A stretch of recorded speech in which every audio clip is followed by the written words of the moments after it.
I think long-term Tesla Energy will be roughly the same size as Tesla Automotive. The energy business collectively is bigger than the automotive business.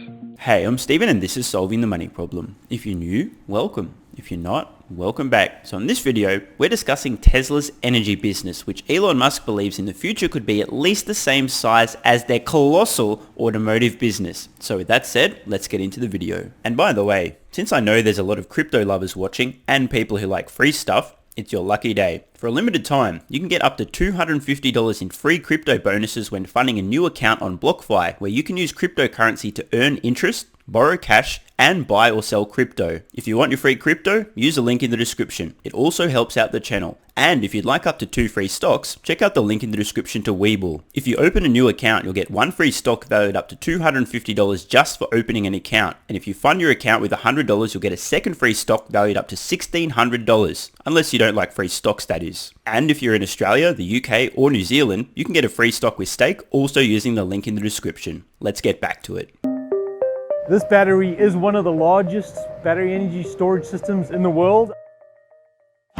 In Moss Landing, California, PG&E has been working with Tesla to install its Megapack utility-scale battery storage system. Once complete, it will help store energy for redistribution during off hours when solar output decreases.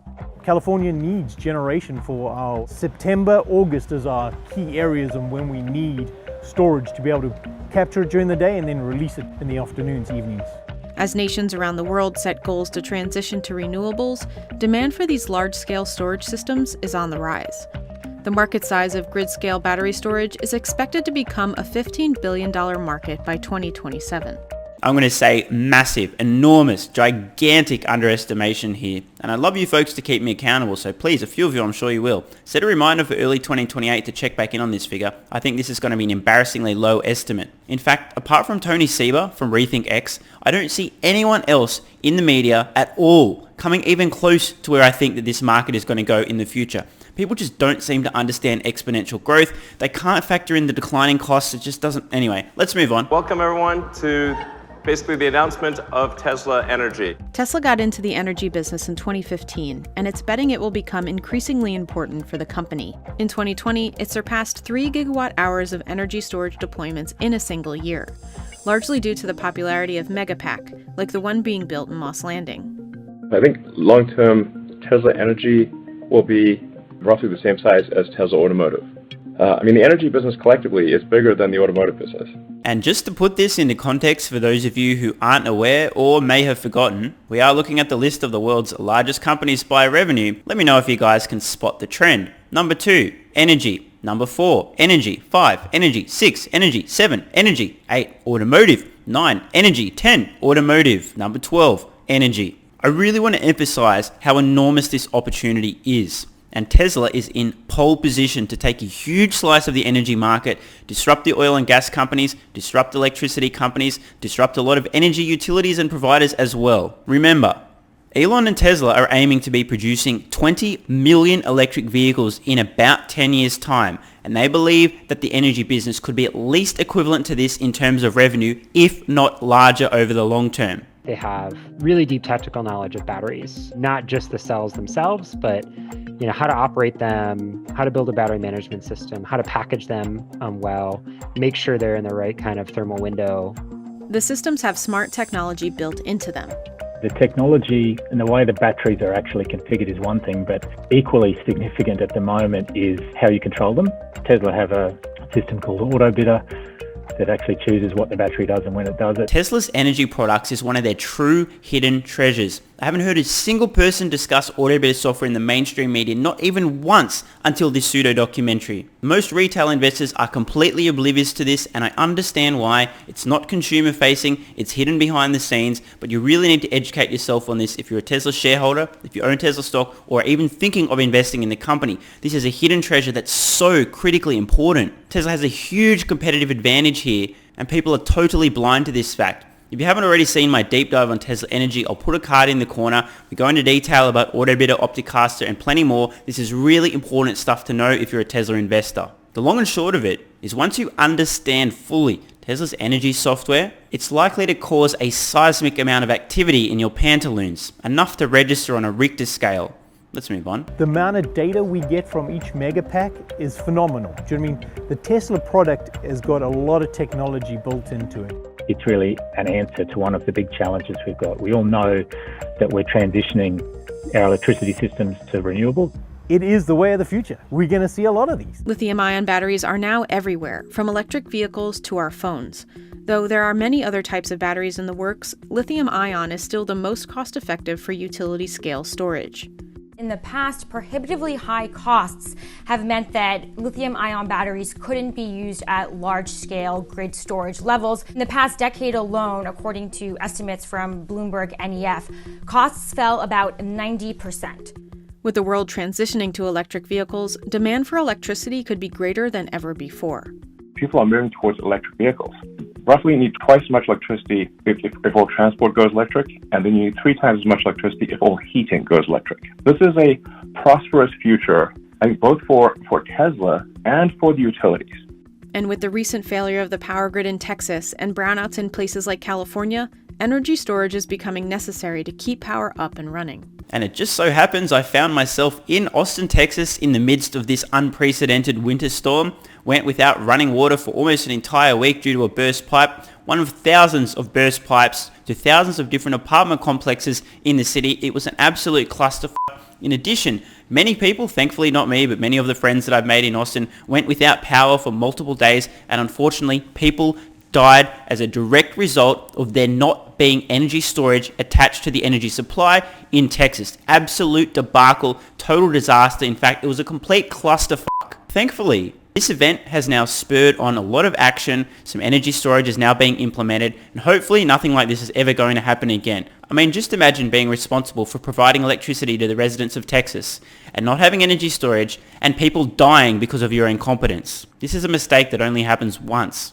Hopefully. There's a new impetus behind building out a stronger, more resilient grid. We've seen again and again our grid can't handle climate change, can't handle these climate disasters that are becoming increasingly frequent. Tesla built one of its storage systems on the Hawaiian island of Kauai in 2017. In addition to supporting the Solar City solar farm, it's added more reliability for the utility. We had our best reliability ever as a co-op last year. Part of running an electric utility grid is you have to always match every second of the day supply and demand. Batteries are amazing at that because batteries is instantaneous. If you look at some of the events that the batteries responded to, it's gone effectively from 0 to full output in a bit over 100 milliseconds. And there's no other technology that can do that. In the US and around the world, more aggressive energy storage policies are being put in place. China has mandated energy storage as part of its effort to reach 16.5% solar and wind in its national power targets by 2025. In Biden's recently unveiled more than $2 trillion infrastructure package, includes $100 billion for the power grid. President Biden has set 2035 as the 100% clean electricity date, just meaning that one's going to be not only a big challenge, but also a market opportunity for all these technologies. Tesla is one of several companies working on energy storage. Tesla gets, and they deserve to get, a lot of attention for their effort to build the gigafactory, gigafacilities, but there's lots of others. There's a whole range of startup companies in the storage space. Now, I don't want to rain on too many parades here, but just for a moment, play along at home. Imagine being a startup company attempting to compete with Tesla on battery storage, given that Tesla has almost 15 years, almost a decade and a half of experience in integrating, thermally managing, maintaining, etc. batteries in vehicles and now storage products as well. And they have the ecosystem and the scale and the expertise and Elon Musk and the software engineers. I mean, good luck. I'm not saying that these companies can't be successful, but just imagine even attempting to start up a company to compete with Tesla on battery storage. It is going to be a Mount Everest-like effort to not go out of business in the process. And that being said, some of these companies will be successful, but again, think about this. Tesla has invented new battery cells now, a new cell format, the 4680 cell. Anyone could have done that. Panasonic could have done that. LG Chem could have done that, but they didn't. Tesla has the best engineers in the world working on batteries and over a decade of experience in managing and integrating these things. It's going to be a really tough challenge. Next to the PG&E and Tesla storage project in Moss Landing, Vistra is also building one of the largest battery systems at its natural gas power plant. Phase 1 of the project was completed in December of 2020, bringing 300 megawatts of storage capacity online. Phase 2 will add an additional 100 megawatts when it's completed later this summer. We need to do everything we possibly can to accelerate the transition to sustainable energy. You can't really talk about energy storage without talking about Tesla, which of course is the leader in EVs and also has a big footprint in the energy storage space. Tesla launched its energy business in 2015 with the announcement of a new battery product. So this is a product we call the Tesla Powerwall. It has all of the integrated safety systems, the thermal controls, the DC to DC converter. It's designed to work very well with solar systems right out of the box. People in a remote village or an island somewhere can take solar panels, combine it with the Tesla Powerwall, and never have to worry about having electricity lines. Now, for those of you who suck at math, I just want to add a little bit of context. That presentation, April 2015, 6 years ago, more than half a decade. Another example of Tesla's vision. Even today, the energy business looks like a tiny speck, but we're not talking today. We're talking 10, 15 plus years into the future. That's where things really get to scale. And for larger scale applications, Tesla developed the Powerpack. What about something that scales much larger levels? So for that, we have something else. So we have the Powerpack. The Tesla Powerpack is designed to scale infinitely. So you literally make this into a gigawatt-hour class solution. Just recently, Tesla updated the Powerwall 2, doubling the capacity of energy it can discharge. All Powerwalls made since roughly November of last year have a lot more peak power capability than the specification on the website. The energy is the same, but the power is roughly double. According to the company, demand has been so high, Tesla is now only selling Powerwalls bundled with its solar products. We will not sell a house solar without a Powerwall. The decision to force customers to bundle Powerwall with solar was a brilliant 4D chess move a lot of people overlooked. I discussed this in detail in my Trojan Horse video. A lot of people on the surface I think made the assumption, oh well, Tesla just wants to get a larger transaction per customer. Or they're thinking, well, you know what, they're limited in battery cell supply, so they may as well bundle it together and again, get a little bit more cash per customer. Yes, this is a factor, but this is not the core reason. As I discussed in my video linked above, this is a 4D chess move to help build out Tesla's virtual power plants and ultimately disrupt huge numbers of the world's utilities and energy providers. Just think about this. If Tesla's forcing customers to have solar and battery storage, what are they going to be able to do with those assets in the future? They're going to be able to use those assets to provide energy back to the grid and also perform energy arbitrage and potentially also mine cryptocurrency, as I've discussed in recent videos. This is a 200 IQ move that a lot of people overlooked. On the surface level, it doesn't look like there's much going on here, but this is Tesla thinking 12 steps ahead again. A Tesla Powerwall 2 has an energy capacity of 13.5 kilowatt hours. A Model S has up to a 100 kilowatt hour battery. Powerpack, its smallest utility-scale storage solution, has a capacity of up to 232 kilowatt hours per unit. This can be scaled up to include several power packs to meet energy needs. Tesla's first major battery installation near Jamestown, South Australia, had a capacity of 129 megawatt hours. At the time of its completion in December 2017, it was the largest lithium-ion battery storage project in the world. The system charges using renewable energy from the Hornsdale wind farm and helped bring more stability to the grid following a significant blackout. An extreme weather event that happened in September 2016 in South Australia that resulted in the entire state blacking out. The response that the South Australian government took to develop and accelerate the energy plan that they were already working on was really triggered by that. Based on studies observing its first and second year of use, Tesla's Australia battery system has proven to be reliable and has saved the utility company money. That first year's performance, we could see that the battery itself generated revenue of $24 million, I recall it was. But the saving to the electricity system in terms of how much more cheaply the frequency control services were provided was $30 to $40 million. Absolutely phenomenal numbers there. The big battery in South Australia has proven to be one of the most brilliant business investment decisions of all time. Now, I'd just like to take this opportunity to point out that Australia's current Prime Minister, Scott Morrison, is literally one of the dumbest human beings to ever run this country. Let's see what he had to say a couple of years ago about the proposed big battery. By all means, have the world's biggest battery, have the world's biggest banana, have the world's biggest prawn, like we have on the roadside along the highways around the country. But that's not solving the problem. By all means, have the world's biggest battery. That's not solving the problem. That's not solving the problem. The naysayers said it was a waste of money, but this big battery is already playing a key role in stabilising the grid. And it's doing so with a speed, precision and agility that's never been seen before. That's not solving the problem. With the success of this project, Australia is looking to bring more lithium-ion battery storage systems online. There's quite a few underway now in other parts of Australia and also in South Australia. Another project Tesla took on was in Kauai, replacing diesel-fueled generators that were supplying power when solar couldn't. In the Hawaiian Islands, one thing was for certain, we had to do something. We couldn't stay on oil. All these technologies, every single one we've done, even the higher price solar one's been cheaper than the alternative of oil, so they've all saved us money. The project consisted of a 52 megawatt-hour battery and a 13 megawatt Solar City photovoltaic system. Kauai Island Utility Cooperative contracted with Tesla to purchase electricity over a 20-year period for 13.9 cents per kilowatt hour. It's a great economic thing. We know we're going to have a fixed price for 20, 25 years on these. Before we had the technology, when we were heavily oil dependent, our pricing can go up 40, 50% from 2-3 month period as we were riding oil. Since the Tesla and AES projects, Kauai Island Utility Cooperative has been able to operate nearly on all renewable energy. Almost every day now, we will go 6 to 8 hours at 100% renewable. Working on, we call it inverter-based technology here, where it's batteries running things. There's not really another grid out there that is doing that. Similar to Kauai, Tesla completed a project on the island of Tau in American Samoa, which was previously powered by diesel generators.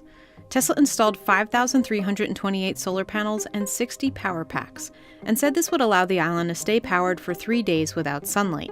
Tesla says it will offset the island's use of more than 109,000 gallons of diesel per year. And when Puerto Rico's utility infrastructure was devastated in 2017 during Hurricane Maria, Musk took to Twitter suggesting Tesla could help. In 2018, ongoing outages left Puerto Rico without power, so Tesla brought in Powerpacks to several critical sites around the island. Another one of Tesla's early projects went online in December 2016 to help reduce Southern California's dependency on peaker plants. In East Los Angeles, the Mira Loma substation has two 10-megawatt systems, which can store 80 megawatt hours. The site is comprised of 396 Powerpacks. With the success of these early projects, Tesla developed an even larger capacity solution, Megapack, which has up to 3 megawatt hours of storage, the equivalent of almost 13 Powerpacks or 30 Model S sedans. Tesla says if scaled to 1 gigawatt hour of energy storage, that would be enough to power every home in San Francisco for 6 hours. We're working with utilities large and small, not just utilities, but also just like microgrid and project developers of all type, and building our own projects where it makes sense. And there's a lot of demand for the product, and we're growing the production rates as fast as we can. Apple is working with Tesla to build a 240 megawatt hour Megapack at its California Flats solar farm that powers its Cupertino headquarters. Outside of Houston and Angleton, Texas, Tesla has quietly been working on its first site in the state.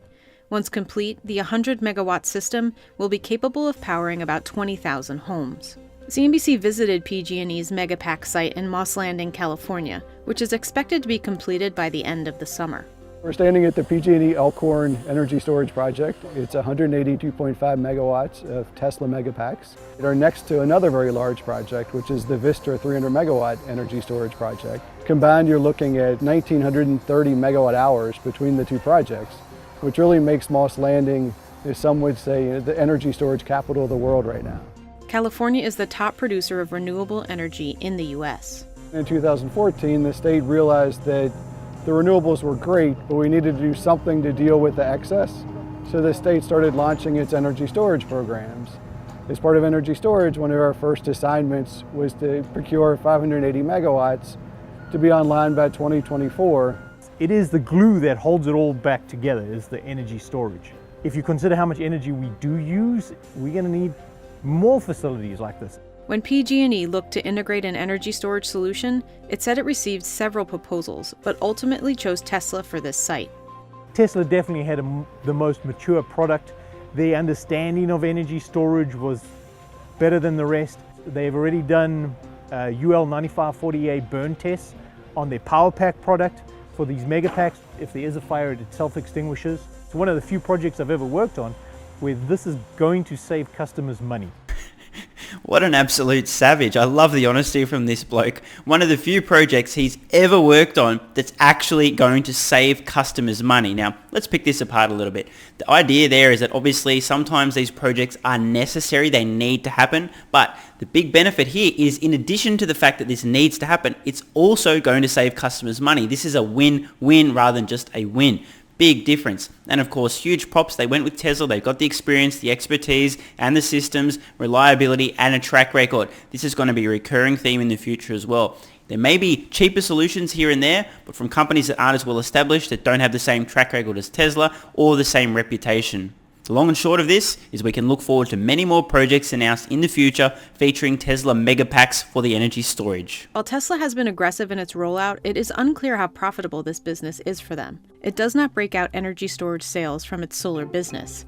In the first quarter of 2021, Tesla Energy revenues were $494 million, while costs were $595 million. But energy storage deployments grew 83% from 2019 to 2020, which the company said was driven mainly by the popularity of the Megapack. They've deployed a lot of systems. They've deployed them on time at a profitable price point where the project operators have also used the project successfully and made money from them. They've built a lot of the right pieces and have a promising play in the energy space because of the battery expertise they've had.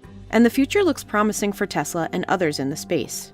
As energy storage and as lithium ion and as renewables become a greater makeup of our grid, it's going to fundamentally shift how our grid currently works. This is a big opportunity for a wide spectrum of companies who are involved in what's known as the energy transition.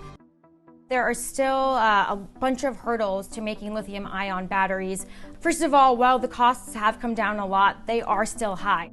Batteries are the most expensive part of electric vehicles, and similarly, the large quantity of cells and utility-scale batteries make them costly. The average price per kilowatt hour for a lithium-ion battery pack is around $137, down from $157 in 2019. The increase in energy density really isn't about how do we make longer-range electric vehicles today. It's about how can we make them cheaper by using less materials and getting the same amount of energy from them? And as we know, Tesla unveiled plans to do exactly that at Battery Investor Day, always a few steps ahead. Battery storage is going to be a huge growth area of Tesla's business in the future. It's very easy to get lost in the weeds at the moment, fail to see the forest for the trees because it's still a tiny slice of the business. And as pointed out by CNBS here, they don't actually separate solar from energy storage, which means, in my opinion, solar at the moment is actually draining and making it look like this business isn't profitable overall. I believe that solar is still a big drain on cash flow and profitability, but battery storage in and of itself, highly profitable. Tesla's still trying to iron out a few kinks with Tesla solar glass roof, etc.